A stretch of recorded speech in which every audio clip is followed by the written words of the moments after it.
18 months to plan. 18 months of planning. The first step was picking the targets, and Ukraine chose to be very ambitious here. They wanted to hit Russia's bomber fleet. That's the Tu-95s and the Tu-22s. This is the bomber fleet. As the name suggests, these planes are used to drop bombs, both conventional and nuclear. And Ukraine decided to strike these Russian planes. Now look at this map. See how extensive it is, how widely spread the targets are.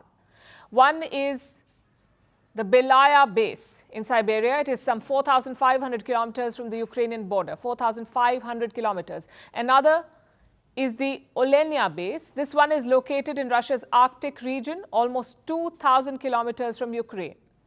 So these are far-off targets for Kiev, and this is what they chose to strike. And that was step one, locking the targets. Step two, attacking them. Now, we are talking about targets which are thousands of kilometers away, as you just saw. Ukraine does not have such long-range weapons, so they decided to use drones. Not military-grade attack drones, but simple FPV drones. FPV stands for first-person view. These are drones with a video remote control, so you can operate them from a distance. In fact, Ukraine has published some pictures. These are the drones they used against Russia. The same ones are used by social media influencers. If you go on Amazon, you could buy one of these drones. Of course, there is a difference. Kiev made them lethal. They used explosives so that the drones blew up on impact. That was step two, choosing to attack with drones. Step three, reaching the target. How do you do that?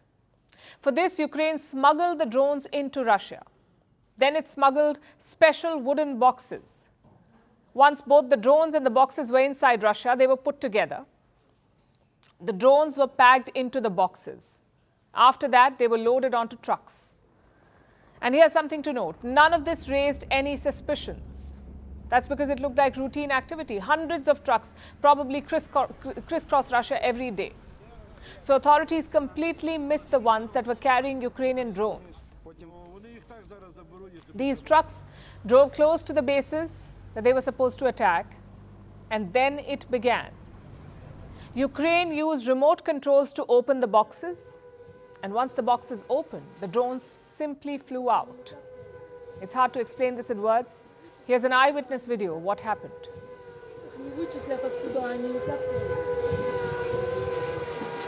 Где? Вон он по траектории херачит. А как их не вычислят, откуда они летят?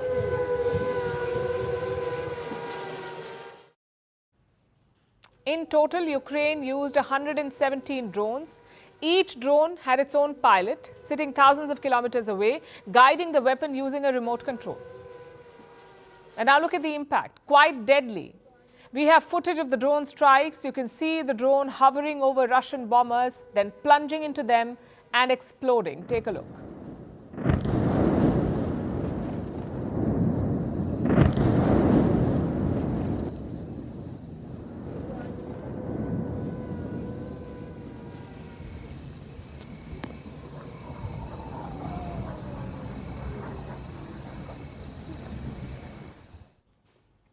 Russia admitted that some of the planes caught fire, but they haven't given numbers.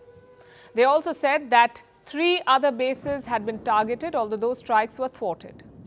Ukraine says it hit at least 40 Russian warplanes, 40, and 34% of Russian bombers.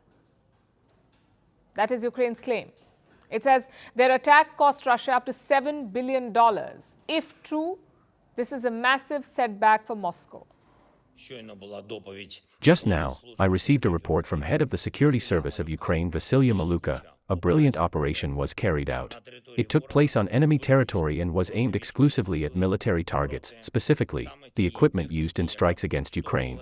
Russia suffered truly significant losses, entirely justified and deserved. The pictures and details make one thing clear. This was an operation like no other. It wasn't about brute force. It wasn't about superior technology. It was about ingenuity. And it leaves us with 2 questions. How has it weakened Russia? And how will they hit back? Well, the intelligence failure is obvious. Kiev says the planning was happening for 18 months, yet Moscow had no clue. Plus, Ukraine had a team inside Russia, apparently right next to a Russian intelligence building. Again, that is just a claim, but if true, it's an even bigger failure. Secondly, there's a loss of prestige. Russia is a major power. It has the world's largest nuclear arsenal, yet Ukraine burnt down their bombers, that too in broad daylight. It's not a good look for Russia's air defenses. And finally, the strategic setback. These bombers have been used repeatedly against Ukraine. They're also key to Russia's nuclear second strike capability. What does that mean? Let's say the enemy hits Russia with a nuclear strike. They destroy Moscow's land-based nuclear weapons. Then what would Russia do? They would use these bombers to strike back, hence the term second strike capability. Russia always considered these bombers to be invincible. They were parked deep inside Russian territory, but Ukraine still managed to hit them. It shows a weakness in Moscow's calculations. And now the ball is in Putin's court. How will he respond to this brazen attack? Most likely with an escalation. On the ground, Putin has already made rapid gains. He captured 240 square kilometers of land in March, 379 square kilometers in April, and 507 square kilometers in the month of May. As we speak, there is a push towards Sumy, which is a city in northeast Ukraine. Zelensky says around 50,000 Russian troops have amassed nearby. So this could mean a large-scale offensive. But chances are that will not satisfy Putin. He needs a visible and impactful retaliation, one that re-establishes Russia's absolute aerial domination. It could be a series of missile strikes. It could also be the use of rarer weapons, for example, a hypersonic missile. Whatever